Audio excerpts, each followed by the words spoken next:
What if I told you that some of the most terrifying stories from medieval warfare were never written by the enemies of the Mongols, but by their own allies? And here is the question that should freeze your breath before this journey even begins. What does an empire have to do to horrify the very people fighting beside it? That single question opens a door into a world where cruelty was not a side effect of conquest, but a deliberate instrument sharpened with mathematical precision. The chronicles that survived the Mongol storms hint at something far more disturbing than battlefield slaughter. They suggest a system built on fear, engineered through brutality, designed to crush resistance, not just through steel, but through spectacle.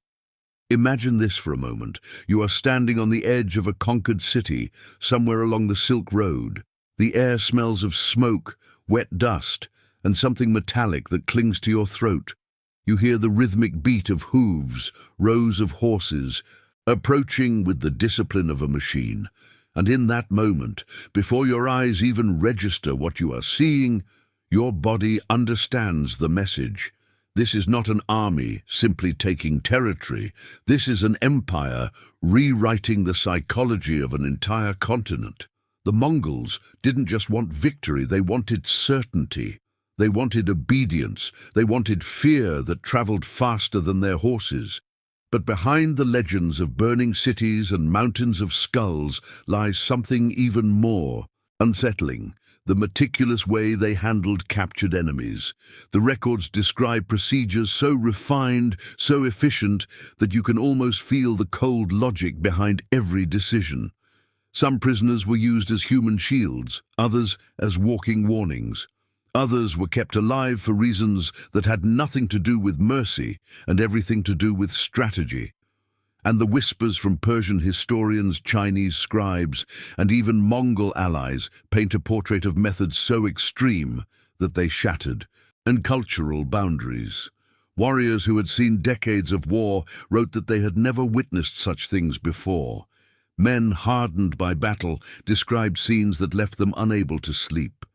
Now ask yourself, what kind of empire perfects the science of terror so thoroughly that even its own partners recoil? What kind of leader creates a system where brutality becomes a language, one that entire cities learn to interpret without a single word spoken? The Mongols understood that psychological domination was more valuable than numbers, more powerful than walls, more enduring than treaties. And when they took prisoners, the message they sent was crafted to echo far beyond the battlefield. Even today, historians debate how much was strategy and how much was cruelty. But one thing is undeniable: the impact of their methods carved itself into the memory of Asia, the Middle East, and Europe. Have you ever imagined how fear can reshape the destiny of entire civilizations? Stay with me, because what you are about to uncover may challenge everything you think you know about medieval warfare. And before we continue, tell me in the comments what you already knew about the Mongol conquests. Your thoughts help keep this history alive. Make sure to like the video, check if you are subscribed, and prepare yourself, because what comes next pushes the boundaries of what human beings can endure, and we are only just beginning to unravel it. They say an empire's cruelty is born long before its first conquest, shaped not on the battlefield, but in the childhood of its warriors. To understand why the Mongols became synonymous with calculated brutality, you have to step into the world that produced them. A world where survival depended on instincts sharpened against cold winds, scarce resources, and rival tribes waiting for a moment of weakness. Life on the steppe forged a mentality where hesitation meant death, and mercy was a luxury no one could afford. Children grew up watching their fathers hunt across frozen plains, where the difference between predator and prey changed in seconds. They learned to ride before they could walk, to draw a bow before they could write their own names, and to endure pain as naturally as they endured the seasons. This was not savagery, it was adaptation, and it created a mindset that would reverberate across continents. The brutality later shown in war was not an invention, it was an extension of their world. For the Mongols, fear was a resource, just like horses, iron, or food. It could be harnessed, rationed, deployed, and harvested. Genghis Khan understood this better than any commander before him. He knew that the steppe had conditioned his people to operate with a level of emotional detachment that others mistook for barbarism. To Mongol warriors, death was not a ceremony, it was an expectation. Tribes had been annihilating one another for centuries, and the terror methods used in those early conflicts became the blueprint for the empire's rise. When a village resisted, retaliation was absolute. When a tribe betrayed an alliance, the punishment erased bloodlines, ensuring no future revenge. It was a system older than Genghis himself, refined over generations into a doctrine of survival. But when this mentality encountered the larger world, cities with towering walls, empires with bureaucracies, kingdoms with traditions of chivalry, it changed shape. The Mongols realized that fear did more than break enemies.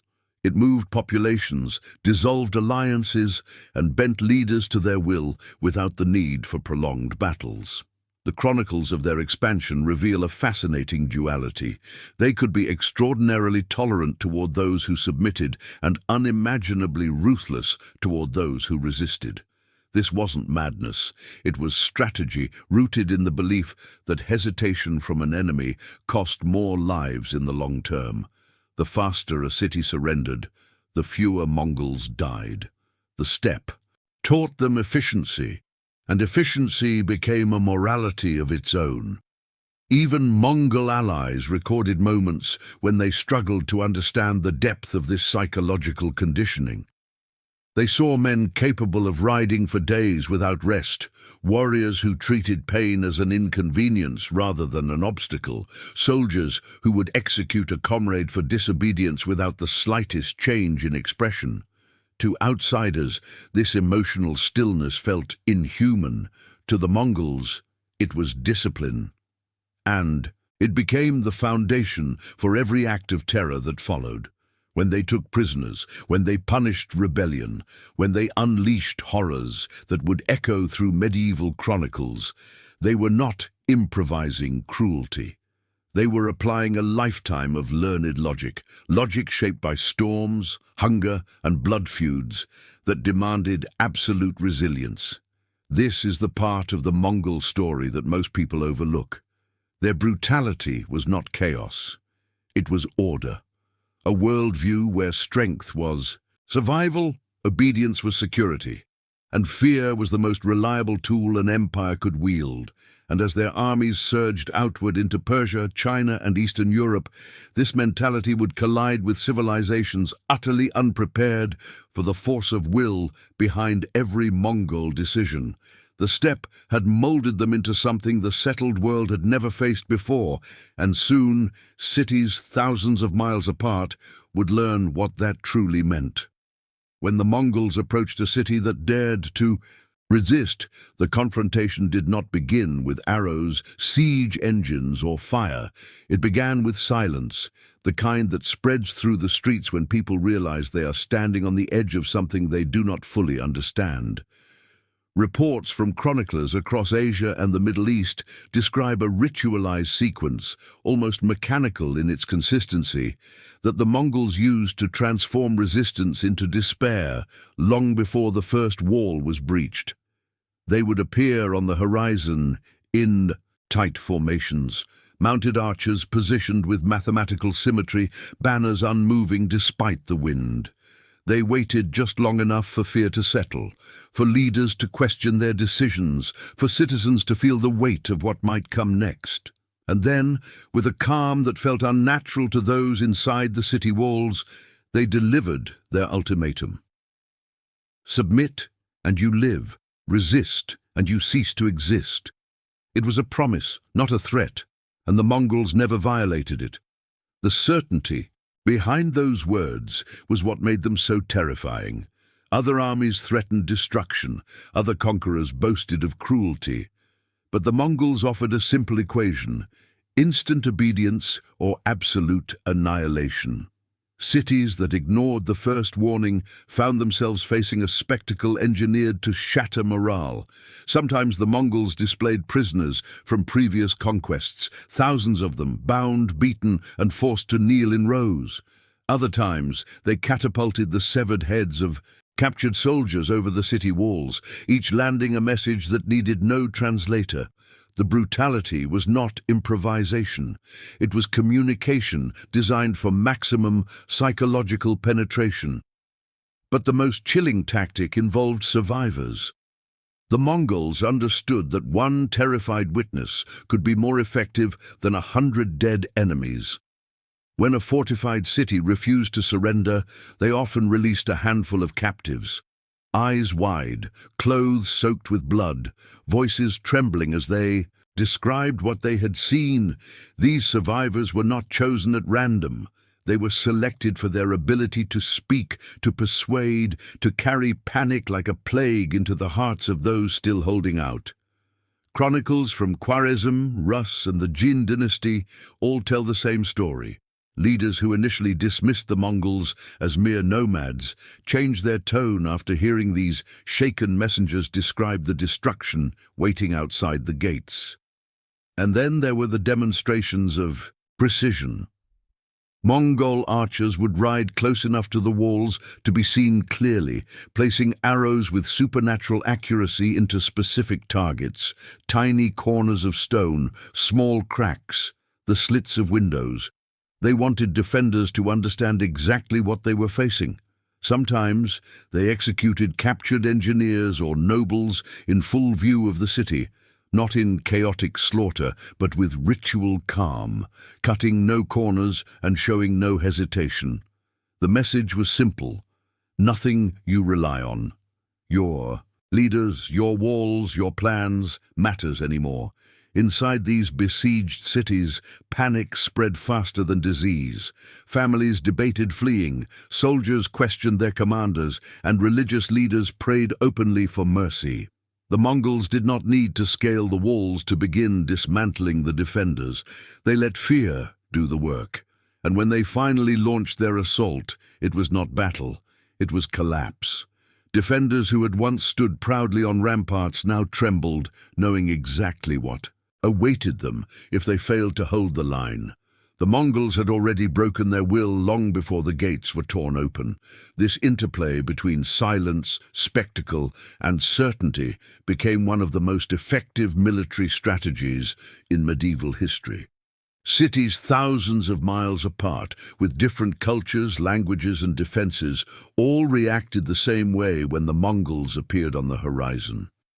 They felt the weight of inevitability, a psychological pressure that crushed hope, drained courage, and made even the bravest warriors question whether resisting was worth becoming another lesson in the empire's expanding catalogue of terror.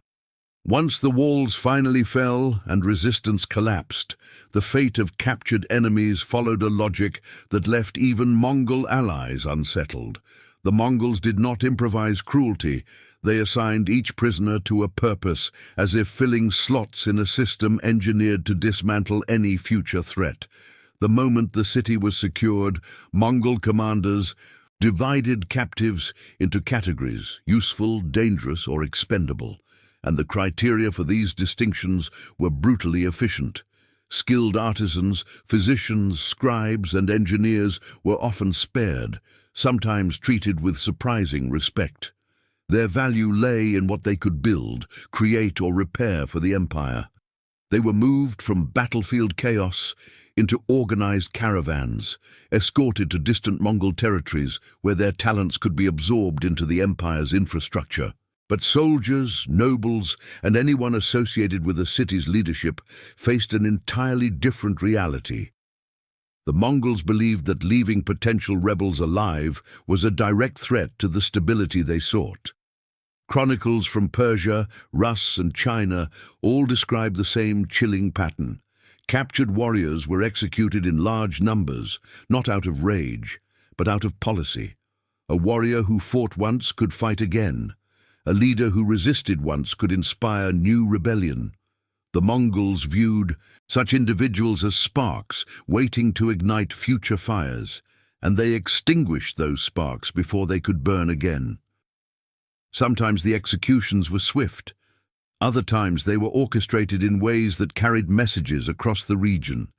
A defeated general might be trampled under horses, a nobleman suffocated beneath wooden planks while Mongol officers ate atop them, or an entire regiment used to fill ditches or reinforce riverbanks with their bodies before the ground was packed down. Above them, then came the human shields, one of the Mongols' most unsettling practices. Prisoners who were neither valuable nor dangerous were often pushed to the front lines of the next assault. They marched ahead of Mongol troops toward fortified positions, forced to absorb the first hail of arrows from defenders. The Mongols understood that hesitation in killing fellow countrymen could weaken a city's morale faster than any siege engine.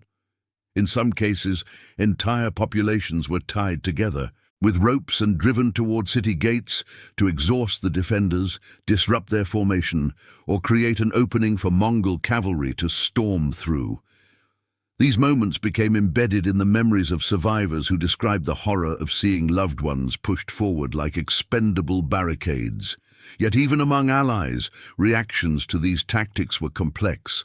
Some steppe tribes familiar with ruthless traditions accepted these methods as the natural cost of war. But others, Persian allies, Chinese, defectors, and Central Asian vassals, left written accounts describing scenes that shattered their composure. They wrote of children separated from parents without emotion, of captives forced to dig their own graves, of men who walked calmly to their deaths because they knew resistance was useless. Even hardened warriors who had served in multiple campaigns admitted that the Mongols' treatment of prisoners exceeded anything they had previously witnessed. To the Mongols, this was not cruelty for its own sake. It was a controlled formula meant to neutralize threats, terrify future opponents, and embed the empire's authority into the psychological fabric of every land they touched. They believed that destroying hope was as important as destroying armies, and with each conquered city, they refined their methods further. The fate of prisoners was a message, a warning meant to echo beyond walls and across borders, carried by terrified witnesses who fled before the Mongol tide reached their homeland. Tell me in the comments, what part of this system surprises you the most? Your thoughts help deepen the exploration of how fear shaped entire civilizations. Historical records from across the medieval world reveal a mosaic of testimonies describing Mongol brutality, each one offering a distinct angle on the terror that followed their armies like a shadow. Persian chroniclers, often writing from regions that suffered directly under Mongol expansion, described scenes so overwhelming that their words read like attempts to process trauma rather than objective reports. Juvayni, one of the most cited voices of the era, recounted how the Mongols dismantled entire cities with an efficiency that defied comprehension. His accounts detail streets piled with bodies, survivors wandering in shock, and execution squads methodically ensuring no pockets of resistance remained. Yet even he admitted that the Mongols did not kill without purpose. Every action was calibrated to signal that submission was the only path to survival. Chinese sources from the Jin and Song dynasties, on the other hand, offer a different perspective, one shaped by the complex political landscape of East Asia. Some writers, particularly those aligned with rival factions, recorded the Mongols' brutality with a mixture of horror and reluctant admiration. They noted the discipline with which Mongol soldiers operated, describing armies that maintained absolute order, even amid chaos. These chroniclers wrote of mass executions carried out with chilling precision, but they also observed how carefully the Mongols spared artisans, engineers, and scholars. To them, this selectivity was perhaps the most unsettling part. The Mongols could kill with merciless speed and then pivot immediately into strategic preservation when it suited their long-term objectives.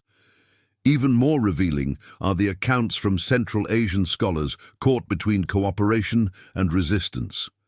Some of these writers had interactions with Mongol officials, witnessing firsthand how prisoners were catalogued, separated and processed. They described holding pens where captives waited under guard, not knowing whether they would be integrated into the empire or eliminated as potential threats.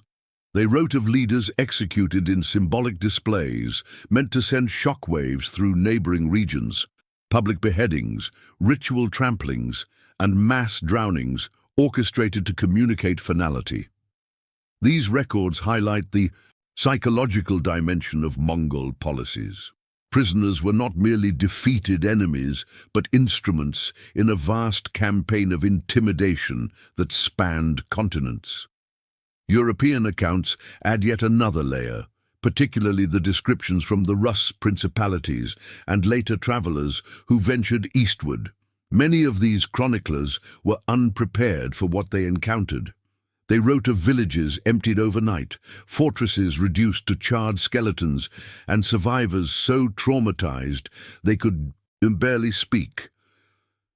Unlike their Persian or Chinese counterparts, European writers often viewed the Mongols through the lens of cultural otherness, describing them as forces of nature rather than human adversaries. But their shock was not rooted in unfamiliar customs. It was rooted in the deliberate, systematic violence they witnessed. Some claimed that Mongol cruelty surpassed even the darkest tales told in their homeland, stories that until then had seemed exaggerated. What stands out across all these sources is the consistency. Regardless of language, culture, or political allegiance, the chroniclers described a force that moved with cold purpose, executing strategies refined through decades of conquest. Their testimonies align not because they copied from one another, but because the Mongol methods were unmistakable. Swift destruction of resistance, calculated terror against leaders, selective preservation of the skilled, and relentless psychological warfare designed to echo far beyond a single battlefield. These chronicles, scattered across thousands of miles and written by men who never met, collectively reveal an empire that understood the power of horror better than any of its contemporaries. What made the Mongols uniquely terrifying was not just the physical destruction they brought, but the invisible machinery of psychological terror that moved ahead of their armies like a storm warning. Every campaign was orchestrated not only to win battles, but to fracture the will of entire populations before a single arrow was fired. They understood that fear was a weapon with no weight, no supply chain, and no limit. It traveled faster than horses, seeped deeper than siege engines, and lingered long after monuments and armies crumbled. And so they crafted their brutality into a message so potent that it reshaped the medieval world's understanding of warfare. One of their most effective tools was consistency. Across Asia, Europe, and the Middle East, people learned the unmistakable pattern. Cities that surrendered were spared, often treated with surprising fairness, while cities that resisted were wiped out so thoroughly that even the earth seemed to remember the violence. This predictability turned fear into a self-reinforcing cycle. When a single town resisted and was razed, 100 others surrendered at the first sight of dust clouds on the horizon. The Mongols knew this, cultivated it, and refined their methods with every passing decade. Their reputation became a weapon, a force multiplier that reduced sieges, shortened campaigns, and dissolved alliances before they even formed. They manipulated information with a precision that feels modern. Survivors from destroyed cities were deliberately allowed to escape, carrying stories of horror that spread like wildfire through trade routes and borderlands.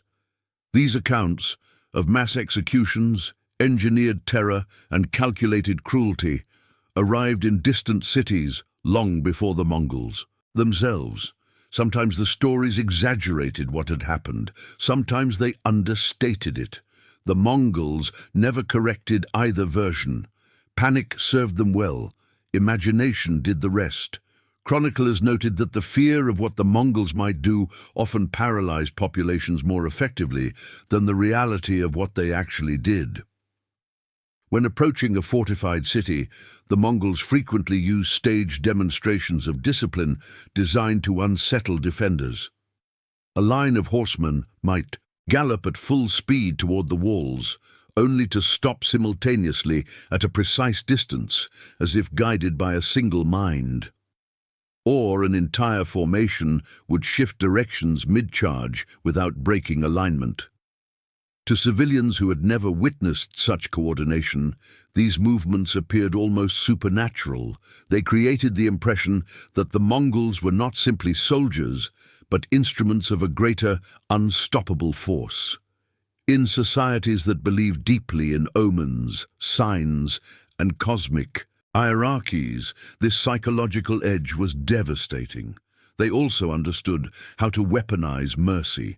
After destroying a rebellious city, they might restore order with surprising calm, distributing food, protecting artisans, or allowing markets to reopen. This unpredictable blend of ruthlessness and pragmatism left survivors in a state of constant tension. Mercy felt conditional, temporary, and impossible to rely on. Populations learned that survival depended entirely on obedience, not on moral negotiation or diplomatic appeal.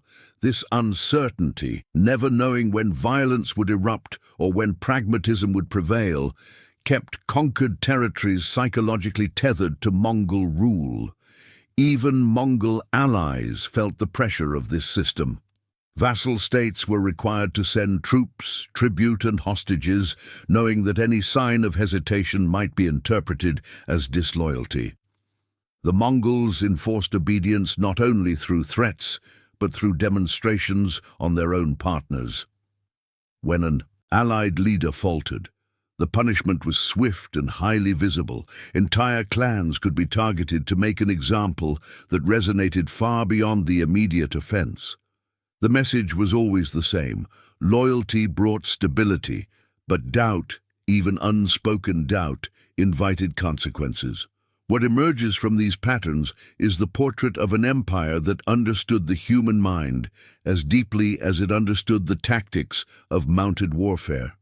They built fear into a structure, refined it into a science, and wielded it as effectively as any weapon in their arsenal. And across continents, populations learned that the Mongols did not simply conquer bodies or cities, they conquered certainty, confidence, and hope itself. For all the horror recorded by enemies of the Mongols, some of the most unsettling testimonies came from those who fought with them. Commanders, envoys, and chroniclers bound to the empire through alliance, fear, or political necessity. These allies entered Mongol service expecting brutality, but what they witnessed often exceeded even their darkest expectations.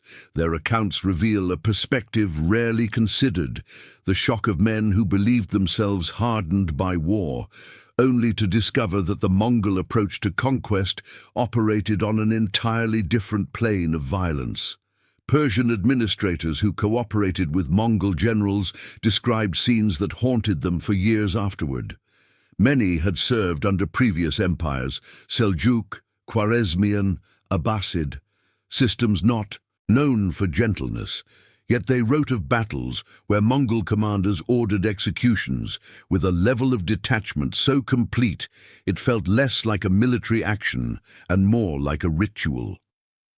Some officials recorded the eerie silence that followed a Mongol victory, a silence broken only by the sound of coordinated tasks, soldiers sorting prisoners, officers marking those selected for elimination, engineers calculating how many captives were needed to fill a moat or reinforce a collapsed section of Earth. To these allies, the chilling part was not the violence itself but the absence of hesitation. Chinese defectors who joined Mongol forces during the fall of the Jin dynasty left testimonies filled with conflicting emotions. Many admired Mongol discipline and military brilliance, but they were not prepared for what happened during punitive actions against rebellious towns. They described villages where every adult male was killed regardless of rank or plea, followed by the systematic collection of women and children for redistribution. One account speaks of a Mongol officer ordering the execution of several thousand captives before breakfast, not out of urgency, but because it was simply the most efficient time to complete the operation. Witnesses wrote that Mongol officers discussed these decisions with the same tone a merchant used to calculate inventory. Even steppe allies, tribes culturally closer to the Mongols, found themselves shaken by moments that revealed the empire's unyielding ideology. When a loyal tribe failed to deliver tribute on time due to a harsh winter, a Mongol commander punished them with the same merciless logic applied to enemies. Elderly leaders were executed first. Their deaths meant to erase the tribe's memory and authority structure, while younger warriors were absorbed into Mongol units without regard for blood ties. For neighboring tribes accustomed to cycles of conflict, this severity felt unnatural, something beyond the traditional boundaries of steppe warfare. They realized that alliance with the Mongols offered protection, but only so long as obedience remained absolute. Envoys from distant kingdoms brought back equally disturbing impressions. A Georgian ambassador wrote of watching a Mongol general order the death of hundreds of soldiers who had hesitated during an assault, their failure deemed a greater threat than any enemy on the field. To the ambassador, the message was unmistakable. The Mongols tolerated no weakness, not in their allies, not in their subjects, not even in themselves. This relentless pursuit of control created an atmosphere so suffocating that even loyal partners lived in quiet terror, unsure when their fortunes might shift. These allied testimonies remind us that Mongol brutality was not a myth crafted by enemies, nor exaggeration born from fear. It was a system witnessed and documented by men who stood close enough to see the empire's inner workings, men who understood warfare deeply and still found themselves horrified. Their voices confirm that what the Mongols did to captured enemies was not simply extreme, it was unprecedented, a form of psychological and physical domination that reshaped everything it touched. Share your thoughts in the comments. Did anything in these first-hand reactions surprise you or change the way you imagine the Mongol conquests? Among the many components of the Mongol war machine, one of the least understood and most revealing was the process by which they selected and repurposed prisoners. To an outside observer, the aftermath of a Mongol victory might have appeared chaotic, a mass of terrified captives being herded under guard. But those who watched closely realized that every movement, every separation, and every assignment followed a hidden logic. The Mongols treated people the way they treated resources, by classification, utility, and strategic potential. A captured population was not a mass of defeated enemies. It was an inventory to be sorted. The first level of this sorting was shockingly fast. Mongol officers moved through lines of prisoners like merchants at a market, identifying each individual with a brief glance or a short command. Soldiers were pulled out immediately. The empire had no interest in preserving trained fighters who might one day rise against them. Those men were set aside for execution or for use as human shields in future sieges. The Mongols viewed this as preventative maintenance, clearing future obstacles before they could form. But anyone who had a skill, metal workers, carpenters, healers, stonecutters, was tagged for preservation. These people were escorted away from the killing fields, placed under stricter guard, and prepared for transport to distant territories where their expertise could be used to strengthen the empire. Women and children were sorted next. The Mongols did not think in terms of family units or emotional ties. They thought in terms of labor, future population value, and political leverage. Younger children were often spared because they could be assimilated, raised within Mongol households, taught the language, and eventually absorbed into the military or civilian structure. Women capable of working were assigned to domestic labor, camps, or distributed as rewards to soldiers whose loyalty needed reinforcement. Their fate depended less on compassion and more on the empire's immediate logistical needs. Entire caravans of such captives moved behind the Mongol armies, forming mobile communities that existed solely to support the advancing war machine.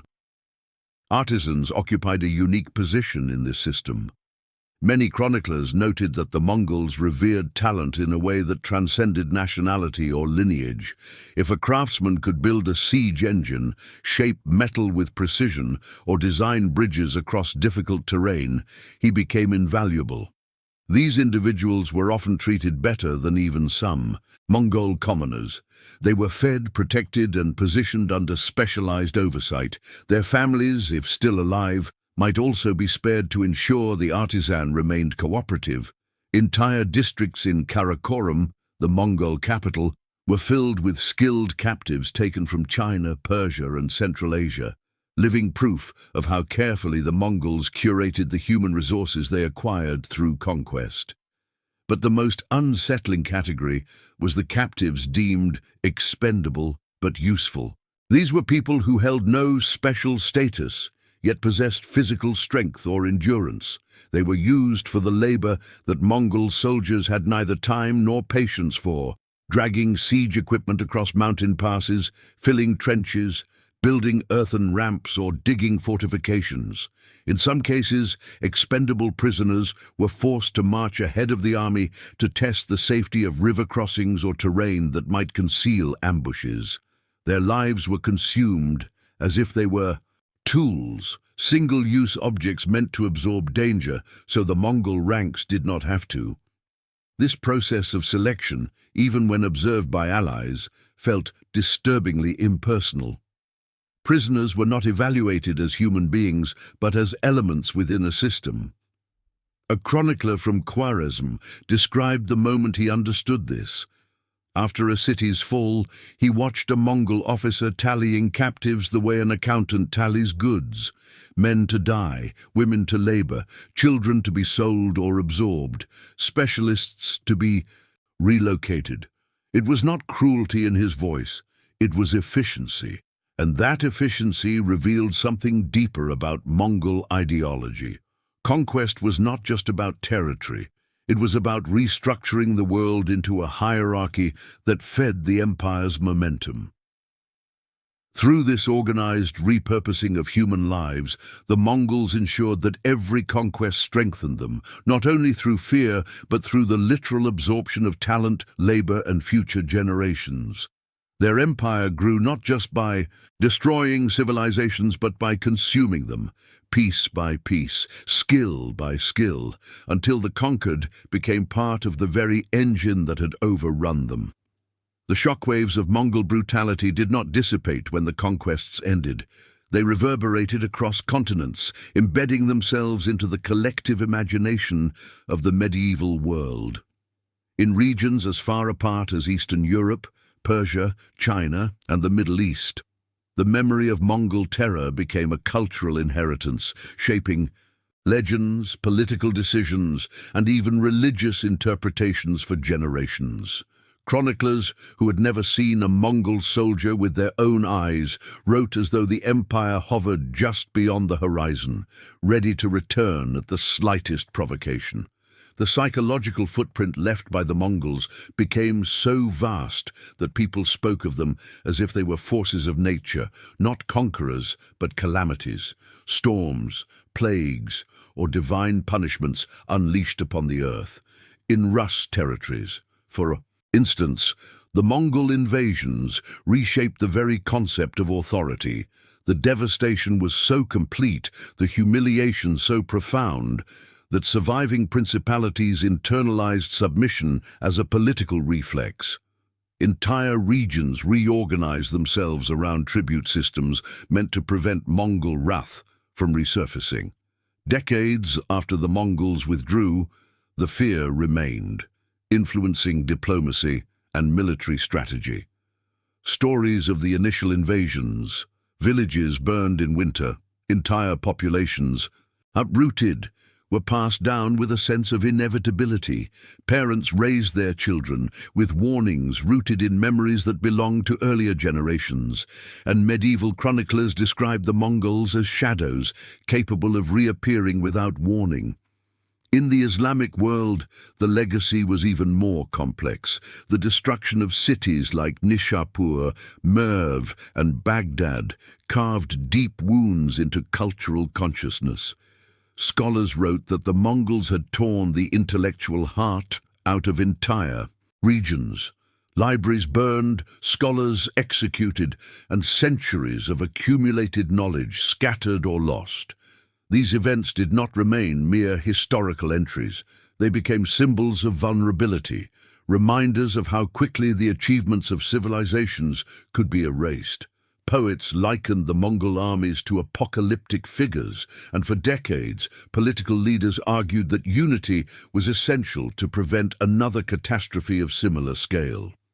The Mongol invasions became a reference point in sermons, literature, and political rhetoric, shaping attitudes toward governance, disunity, and the fragility of empire.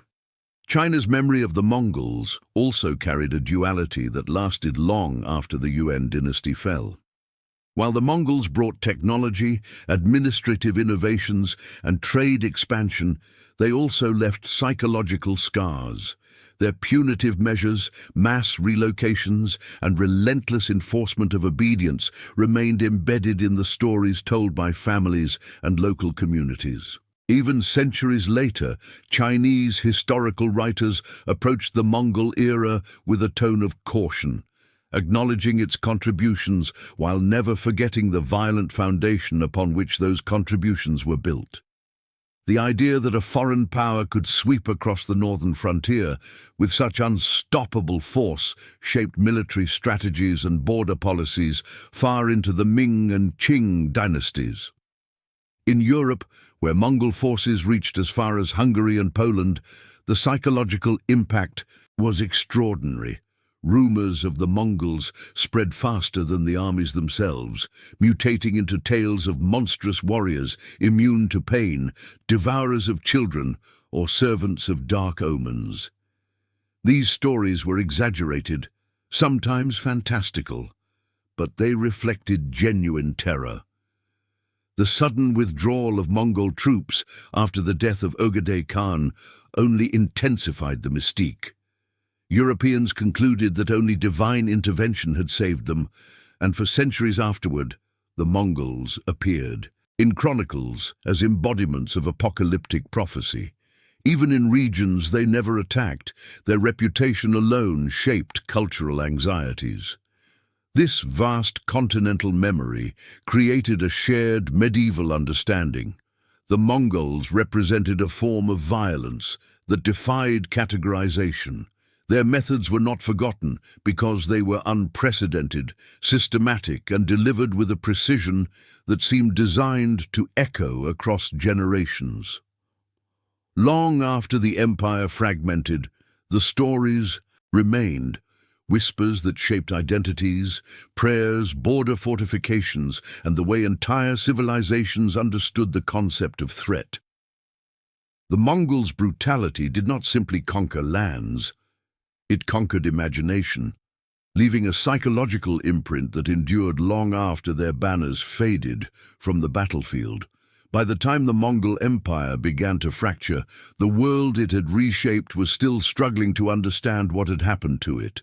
The scars they left behind were not merely physical ruins scattered across continents, but deep psychological fissures carved into the memories of countless societies. People who lived centuries after the conquests still felt the echo of stories told around hearths and marketplaces. Stories of riders appearing in the distance like an omen, of walls falling in hours, of leaders who vanished without a trace after choosing defiance.